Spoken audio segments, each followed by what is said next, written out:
وعلی رسولہ الکریم اما بعد فاعوذ باللہ من الشیطان الرجیم بسم اللہ الرحمن الرحیم۔ محترم صدر محفل، معزز اساتذہ کرام اور میرے ہم مکتب ساتھیوں، السلام علیکم۔ آج مجھے جس موضوع پر اظہار خیال کا موقع ملا ہے وہ ہے تعلیمی عمل میں جدیدیت وقت کی ضرورت۔ سامعین ذی وقار، جدیدیت سے مراد نہ تو وہ تحریک ہے جو 1960 کی دہائی اور اس کے بعد اردو ادب میں پلی بڑی اور برگ و بار لائی، اور نہ وہ کھوکھلی روشن خیالی کہ جس کا تصور اس اصطلاح سے وابستہ ہے۔ جناب صدر، جدیدیت سے مراد محض شوخی پیراہن یا طرز حیات نہیں بلکہ سوچ و فکر، تحقیق اور ٹیکنالوجی میں جدت لانا ہے۔ گرامی قدر احباب، تعلیم انسان کو حیوانیت سے نکال کر انسان بنا کر رفعت و معراج تک لے جاتی ہے۔ تعلیم ہی وہ کارگر ہتھیار ہے جس سے ہم جہالت، پسماندگی اور غلامی کے سلاسل پابجلات توڑ سکتے ہیں۔ یاد رکھیے، آج کا دور سلف و ماضی سے بالکل مختلف ہے۔ آج دنیا تیز رفتار ہے، ہر لمحہ نئے نئے ایجادات ہو رہے ہیں، نئے نئے علوم جنم لے رہے ہیں، اور پرانے طریقے رسمیں کوہن ہو کر زیاں کے سوا کچھ بھی نہیں۔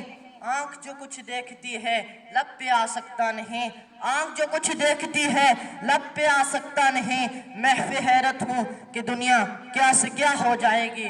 جناب صدر، اگر آج ہم وقت کے ساتھ چلنے کے بجائے بادہ و شبانہ کی سرمستیوں میں ہچکولے کھاتے رہے تو ہم جو پہلے ہی اپنی نرگسیت کے بے سود ترانوں میں، کنوتیت میں سر تا پا بکھلائے ہوئے خوشفہمی میں مبتلا، ہم سے دنیا بہت آگے نکل جائے گی اور ہم کبھی بھی دیار عالم میں وقار حاصل نہیں کر پائیں گے۔ آج کے دور میں جدید ذرائع تعلیم، کمپیوٹر، انٹرنیٹ، ای لائبریریز، ورچوئل لیبز اور مصنوعی ذہانت کے بغیر کوئی قوم ترقی نہیں کر سکتی۔ جیسا کہ قرآن مجید میں ارشاد ہے، کیا جاننے والے اور نہ جاننے والے برابر ہو سکتے ہیں؟ یہ آیت ہمیں بتاتی ہے کہ علم ناگزیر ہے۔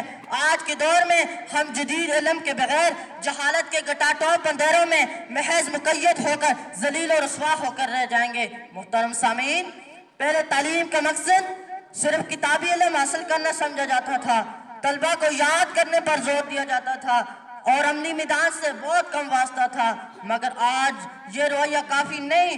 آج کے نوجوان کو نہ صرف کتابی علم بلکہ عملی ہنر، تحقیق کا شوق و شعور اور ٹیکنالوجی پر عبور حاصل کرنا لازمی ہے۔ جناب صدر، عمل سے زندگی بنتی ہے جنت بھی جہنم بھی، عمل سے زندگی بنتی ہے جنت بھی جہنم بھی، یہ حاکی اپنی فطرت میں نہ نوری ہے نہ ناری۔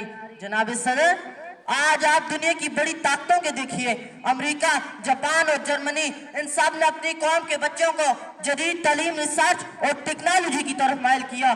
یہی وجہ ہے کہ جب جاپان نے دریدہ بنر ہور کر ایٹمی حملے اور مائع بسمل بن کر تباہی دیکھی، لیکن پھر بھی آج دنیا کی سب سے بڑی معیشت ہے۔ سامعین، یہ بات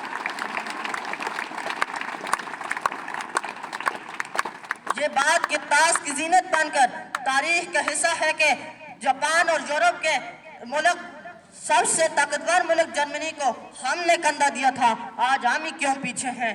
جناب صدر، وقت کی پکار ہے کہ ہم اپنے تعلیمی عمل میں یہ تقاضے شامل کریں۔ اسکولوں اور کالجوں میں ٹیکنالوجی پر مبنی تعلیم، نصاب میں تحقیق اور انتقادی سوچ و فکر کو فروغ دینا، عملی تربیت اور ہنر کو لازمی جز بنانا، اساتذہ کی جدید خطوط پر تربیت، طلبہ کو گلوبل کمیونیکیشن اور بنیادی تعلیم سے جوڑنا۔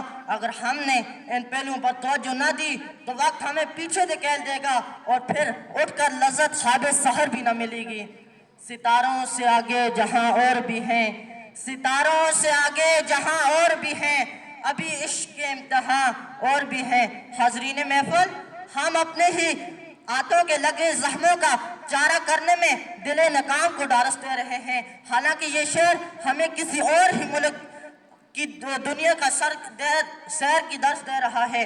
بلا اب نہ جاگے تو کب ہم 99 کے چکر سے نکل کر آئیں گے؟ کب تک ہم اپنے چند ٹکوں کے فائدے کے لیے پوری قوم کو نقصان دیتے رہیں گے، پوری قوم کو دھوکہ دیتے رہیں گے؟ جناب صدر، جدیدیت کوئی اختیار نہیں بلکہ وقت کی سب سے بڑی ضرورت ہے۔ اگر آج ہم نے اپنی تعلیمی عمل کو جدید خطوط پر استوار نہ کیا تو ہم آنے والی نسلوں کو تاریکی کے سوا کچھ دے ہی نہیں سکتے۔ ہماری بقا کی ضمانت اسی میں ہے کہ اگر ہم نے اس کو نہ اپنایا تو آنے والی نسلیں ہمیں کبھی معاف نہیں کریں گی۔ چراغ بجھ جائیں تو اندھیرا ہی اندھیرا ہے۔ تعلیم اگر جدید نہ ہو تو بیکار ہے سارا سفر۔ تعلیم اگر جدید نہ ہو تو بیکار ہے سارا سفر۔ چراغ بجھ جائیں تو اندھیرا ہی اندھیرا ہے۔ اللہ تعالی ہمیں تعلیم کے جدید تقاضوں کو اپنانے اور پاکستان کو ترقی کی راہوں پر گامزن کرنے کی توفیق عطا فرمائے۔ والسلام۔